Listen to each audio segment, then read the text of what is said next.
Gumby. Duck in this book. The blockheads can't get in here.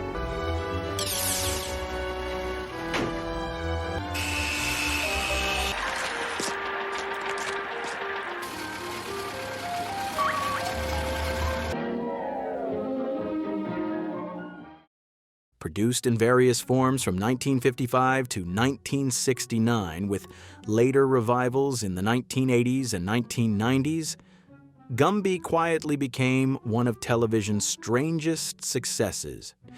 The series looked nothing like other cartoons of its time. With its soft clay characters, dreamlike logic, and calm pacing, it felt almost hypnotic. Here are 10 weird facts about Gumby you may not know. Oh, and have you ever wondered where that funny name Gumby actually came from? Stay for the bonus and get the full scoop. Holy Toledo! Here's another Gumby adventure. Number 1. Gumby's inspiration first came from his wife. When Art Clokey was experimenting with clay animation, his wife suggested modeling a character after something simple and familiar, like the gingerbread man. As the figure evolved, practical problems began shaping its look. Gumby's wide legs and oversized feet were designed so the soft clay body could stand upright during stop-motion filming. Even his slanted-shaped head came from a personal source, inspired by an old photograph of Clokey's father, Charles Farrington. I thought of my father's picture on the wall, where he had this big cowlick that amazed me as a 5-year-old. Number 2. Gumby's walk cycle was improvised frame by frame. There was no standard walk cycle chart like in traditional animation. Animators simply nudged Gumby forward, guessed at leg placement, and adjusted as they went. This gave Gumby his slightly off-balance floating movement. The odd walk later became part of the character's charm.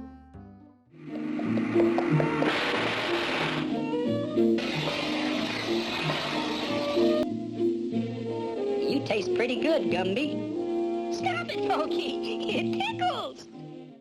Number 3. Pokey was added to calm test audiences. Early test screenings found Gumby too strange on his own.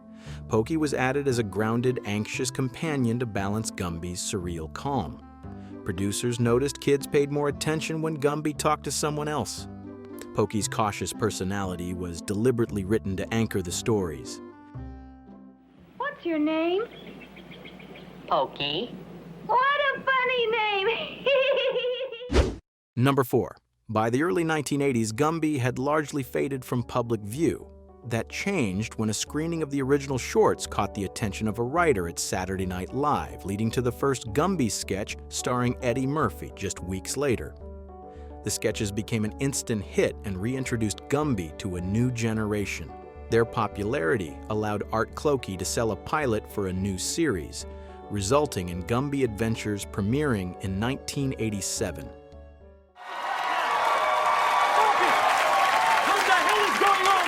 You got it's Gumby. They know who the hell it is. I'm Gumby, damn it. Number 5. The character's eyes were notoriously hard to keep aligned.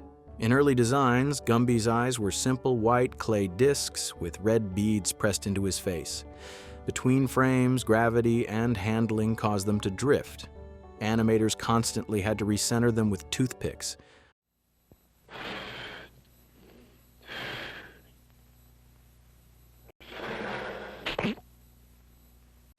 Number 6.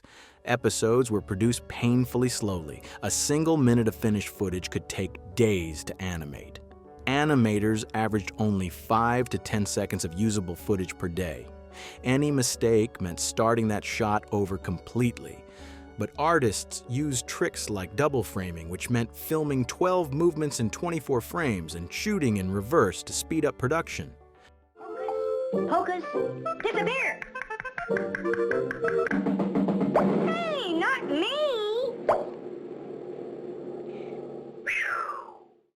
Number 7. Many of Gumby's characters were voiced by Art Clokey himself, but they also represented different sides of his personality. Hello, I'm Art Clokey. Pokey reflected Clokey's more cautious, skeptical nature, the part of him that preferred comfort over adventure. I'm tired of adventures. Me too, Pokey. Today we'll just relax.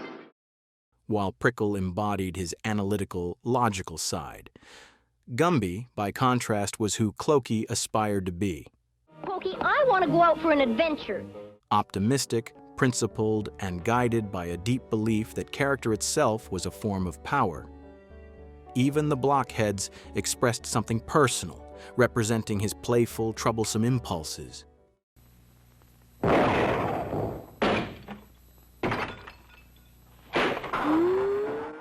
Number 8. Gumby's surreal logic confused early network executives. Network notes complained that Gumby's stories didn't make sense. Clokey pushed back, arguing children understood visual logic better than adults assumed. Objects transforming without explanation was intentional. Eventually, executives stopped interfering once ratings held. Here comes another adventure with me and all my friends. Number 9. Gumby merchandise briefly outsold the show itself. At its peak, Gumby toys, books, and records sold extremely well. Merchandise revenue helped keep production afloat during lean years. Some seasons only existed because of licensing income. Gumby was an early example of character-driven branding.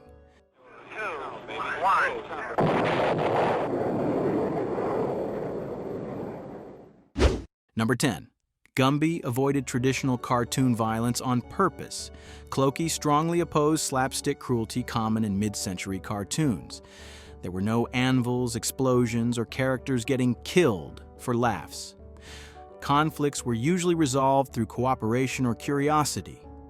This made Gumby unusually gentle for its era.